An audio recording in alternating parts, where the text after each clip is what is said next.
दोस्तों, मैथमेटिक्स में number zero का होना या ना होना अपने आप में ही मैथमेटिक्स के लिए काफ़ी ज़रूरी है। जीरो की कई सारी अजीबोगरीब प्रॉपर्टीज़ होती हैं जो कि मैथमेटिक्स को हमारे लिए इंटरेस्टिंग और मिस्टीरियस बनाती है। लाइक अगर कोई चीज़ है ही नहीं तो उसको मैथमेटिक्स में हम जीरो कहेंगे। ऐसे ही आप जीरो से मल्टीप्लाई तो कर सकते हो, लेकिन कभी भी जीरो से डिवाइड नहीं कर सकते, यानी कि division by zero is not allowed. इसी प्रकार अगर किसी भी नंबर की पावर में जीरो लगा हुआ हो तो उसका आंसर हमेशा 1 आता है, लेकिन अगर जीरो की पावर में कोई नंबर हो तो उसका आंसर हमेशा जीरो आता है। ऐसे ही आपको नंबर जीरो की कई सारी प्रॉपर्टीज़ मिल जाएंगी, लेकिन आज का हमारा सवाल ये है कि आखिर जीरो की पावर जीरो क्या होगा। यही नहीं, जीरो पावर जीरो की वैल्यू क्या होगी। आप में से कई सारे लोग इसको अनडिफाइंड कहेंगे, जो कि काफ़ी हद तक सही भी है, लेकिन फिर भी इसको हम थोड़ा डिटेल में जानने की कोशिश करेंगे कि आखिर अगर ये अनडिफाइंड है तो इसके पीछे का कारण क्या है।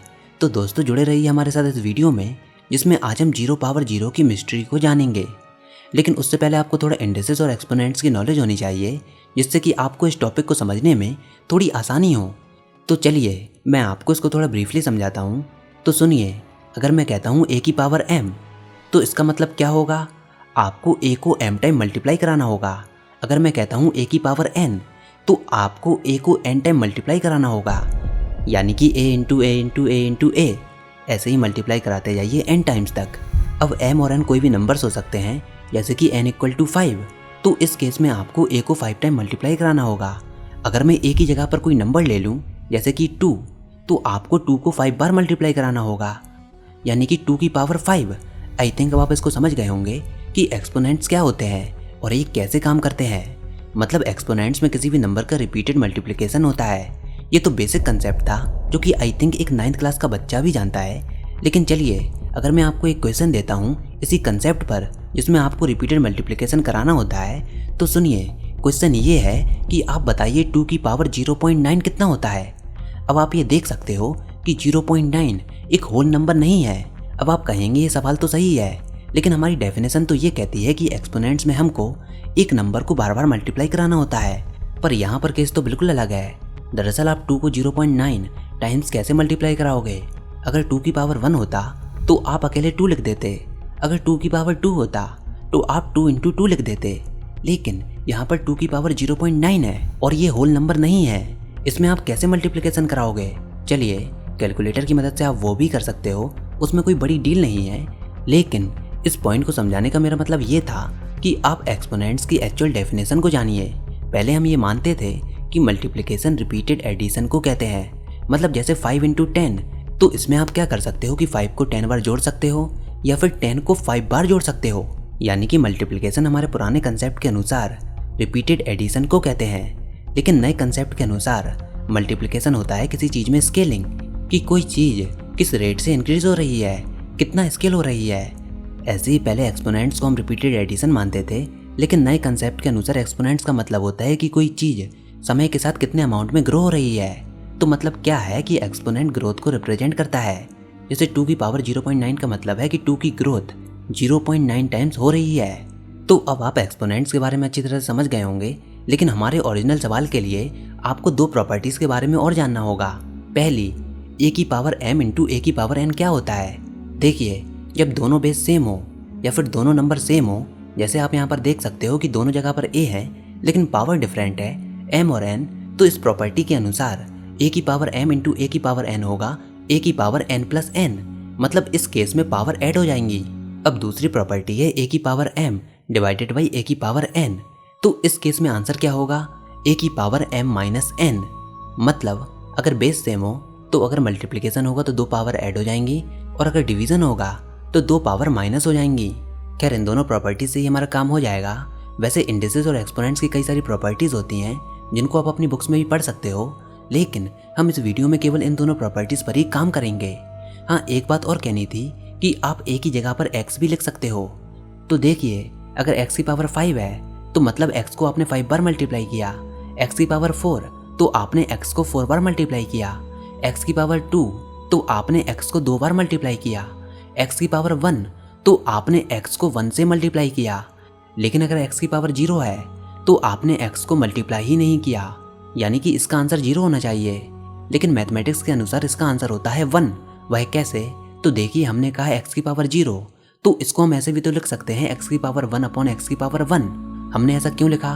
क्योंकि अभी जो प्रॉपर्टी मैंने आपको बताई थी a की पावर m अपॉन a की पावर n को हम a की पावर m माइनस n लिख सकते हैं। तो बिल्कुल इसी तरह x की पावर 1 अपॉन x की पावर 1 कितना होगा? x की पावर 1 माइनस 1, जो कि कितना होता है? 0। यानी कि x की पावर 0 को रिप्रेजेंट करने का ये दूसरा तरीका है। तो x की पावर 0 को हम x की पावर 1 अपॉन x की पावर 1 लिख सकते हैं। अब x power 1 upon x power 1 को हम आपस में कैंसिल कर देंगे, जो कि ऑब्वियस सी बात है कि एक बार ही कैंसिल होंगे और आंसर हमको मिलेगा 1। तो इसलिए हम कहते हैं कि x की पावर 0 इक्वल टू 1। अब x की जगह पर कोई भी नंबर हो सकता है, जैसे 5 की पावर 0 इक्वल टू 1, 100 की पावर 0 इक्वल टू 1। कोई भी डेसिमल हो सकते हैं, जैसे 8.9 की पावर 0 इक्वल टू 1, 1.5 की पावर 0 इक्वल टू 1।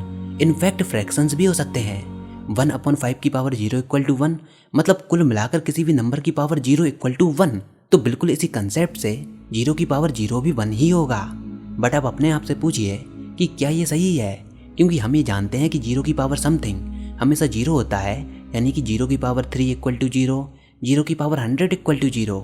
इसी प्रकार से अगर 0 की पावर 0 है तो उसका आंसर भी 0 होना चाहिए। तो आखिर ये पैराडॉक्स किस प्रकार का है? एक तरफ 0 पावर 0 1 आ रहा है और दूसरी तरफ 0 पावर 0 0 आ रहा है। तो आखिर इसका सही आंसर क्या है? 0 पावर 0 1 है या फिर 0? हमको नहीं पता। मैथमेटिक्स में हम इसको बोलते हैं अनडिफाइंड।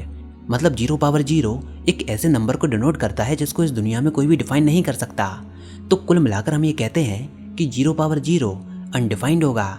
लेकिन जरा रुकिए, आई नो आप लोग केवल यहीं तक नहीं रुकने वाले, क्योंकि आप में से कुछ क्लेवर स्टूडेंट ऐसे भी होंगे जो कि इस चीज़ को डिफाइन करने की कोशिश करेंगे, और इस अनडिफाइंड चीज़ों को डिफाइन करने के उनके पास कई सारे अजीबोगरीब तरीके भी होंगे, जो कि आई नो आप सब एक दूसरे को कमेंट सेक्शन में लिखकर जरूर बताएंगे। लेकिन चलिए मैं आपके काम को थोड़ा आसान कर देता हूँ। हम क्या करते हैं कि इसको डिफाइन करने की कोशिश करते हैं अलग अलग लोगों के पॉइंट ऑफ व्यू से। लाइक एक स्टूडेंट के अनुसार क्या होगा, एक टीचर के अनुसार क्या होगा, या फिर एक मैथमेटिशियन के अनुसार क्या होगा। तो सबसे पहले एक क्लेवर स्टूडेंट, एक चालाक बच्चा जिसको मैथमेटिक्स को मॉडिफाई करना अच्छा लगता है लेकिन उसके बेसिक कंसेप्ट थोड़े से कमज़ोर होते हैं, तो उसके अनुसार क्या होगा? x की पावर 0 को x की पावर 1 माइनस 1 लिखा जा सकता है, जिसको ऑब्वियसली x की पावर 1 अपॉन x की पावर 1 लिख सकते हैं। अब सिंपली x की जगह पर हम 0 पुट कर देंगे तो 0 अपॉन 0 हो जाएगा, और 0 को 0 से कैंसिल कर देंगे तो आंसर हमको 1 मिल जाएगा। ये पहले टाइप के क्लेवर स्टूडेंट थे।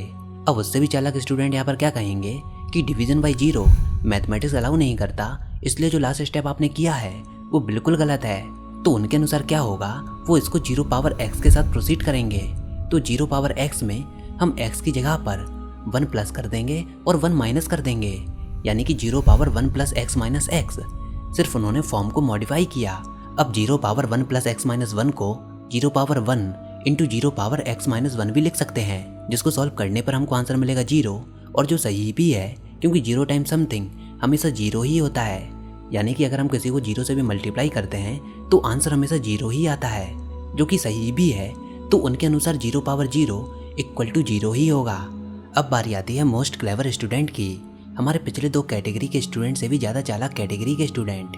उनके अनुसार क्या होगा कि पिछला वाला स्टेप भी गलत होगा, क्योंकि अगर आप x की जगह पर 0 पुट कर दो तो 0 पावर x माइनस 1 में जब आप x की जगह पर 0 पुट करोगे तो वो हो जाएगा 0 पावर माइनस 1, और 0 पावर माइनस 1 को आप 1 अपॉन 0 भी लिख सकते हो। और ये क्या, फिर से आपने गलती से डिवीजन बाय 0 को अलाउ कर दिया, जो कि मैथमेटिक्स बिल्कुल भी अलाउ नहीं करती। तो सबसे क्लेवर स्टूडेंट्स इसको बिल्कुल अलग ही कंसेप्ट से प्रोसीड करेंगे। वो इसमें लिमिट्स के कंसेप्ट को यूज़ करेंगे। वो कैसे, देखिए हम एक फंक्शन इमेजिन करते हैं x पावर x, इस तरह से कि x की लिमिट 0 को अप्रोच कर रही है। तो हम क्या कर सकते हैं, हम लिखेंगे limit x tend to 0 x की पावर x। अब हम क्या करेंगे, यहाँ पर एक्सपोनेंशियल और लॉग को इंट्रोड्यूस करेंगे, तो हो जाएगा limit x tend to 0 exponential log x की पावर x। ऐसा करने से कुछ भी चेंज नहीं होगा, क्योंकि एक्सपोनेंट और लॉग एक दूसरे के इन्वर्स होते हैं, तो आसानी से हम उन दोनों को कैंसिल कर सकते हैं। तो यानी कि x पावर x में कुछ भी चेंज नहीं हुआ, सिर्फ उसकी फॉर्म चेंज हुई है। अब आप अपनी स्क्रीन पर देखिए limit x tend to 0 exponential bracket x log x bracket close, यानी कि हमने यहाँ पर लॉग की प्रॉपर्टी का यूज़ किया, log m power n equal to n log m। अब हम एक्सपोनेंट को बाहर ले लेंगे और लिमिट और लॉग को अंदर ही सॉल्व करेंगे। Exponential limit x tend to 0 x log x, x को हम डिनोमिनेटर में ले जाएंगे तो हो जाएगा log x upon x power -1। अब अगर आप इसमें x की वैल्यू को 0 पुट करते हो यानी कि लिमिट्स को अप्लाई करते हो तो आप यहाँ पर देखोगे कि यहाँ पर इंडिटरमिनेट फॉर्म बन रही है। कहीं ना कहीं आपने इसमें डिवीजन बाई 0 को अलाउ कर दिया, इसलिए हम इसकी फॉर्म को चेंज करेंगे। इसमें हम एल हॉस्पिटल रूल लगाएंगे जिसमें हम न्यूमरेटर और डिनोमिनेटर को डिफ्रेंशिएट करते हैं x के रिस्पेक्ट में। तो अब आप देखिए limit x tend to 0 dy dx of log x upon dy dx of 1 upon x। तो जब आप इसको पूरा सॉल्व कर लोगे तो जो फाइनल आंसर आएगा वो होगा exponential limit x tend to 0 minus x। अब हम इसमें लिमिट्स को अप्लाई कर सकते हैं क्योंकि ये इनडिटरमिनेट फॉर्म नहीं है, तो लिमिट को अप्लाई करने पर हमको आंसर मिलेगा एक्सपोनेंशियल 0 यानी कि e की पावर 0। और क्योंकि e एक नंबर होता है तो उसकी पावर 0 मतलब क्या, उसका आंसर होगा 1, क्योंकि किसी भी नंबर की पावर में अगर 0 हो तो उसका आंसर हमको 1 मिलता है। ऐसे ही e की पावर 0 इक्वल टू 1 होगा। तो फाइनली हम ये कह सकते हैं कि limit x tend to 0 x की पावर x इक्वल टू 1 होता है। इसका मतलब क्या है कि 0 की पावर 0 1 ही होगा। अब इस पर एक स्कूल टीचर ये कहेंगे कि x पावर x 1 को अप्रोच करता है जैसे जैसे उसकी वैल्यू 0 के क्लोज जाती है, लेकिन इसका मतलब ये नहीं कि इससे ये प्रूव हो जाता है कि 0 पावर 0 1 होता है, क्योंकि लिमिट्स हमको ये कहते हैं कि x की वैल्यू 0 के काफ़ी क्लोज है लेकिन 0 नहीं है। और 0 के क्लोज होना और बिल्कुल 0 होना ये दोनों अलग अलग बातें हैं और दोनों बिल्कुल डिफरेंट हैं। x पावर x 1 को अप्रोच करता है 0 के क्लोज, लेकिन इसका मतलब ये नहीं कि 0 पावर 0 को हम 1 लिख सकते हैं। तो एक स्कूल टीचर के अनुसार 0 पावर 0 अनडिफाइंड होगा, मतलब उसकी कोई भी एक फिक्स वैल्यू नहीं होगी, वो अनडिफाइंड है। अब देखिए एक कैलकुलस टीचर यहाँ पर क्या कहता है। ऑफकोर्स इसके लिए आपको थोड़ी लिमिट्स और कैलकुलस की नॉलेज होनी चाहिए।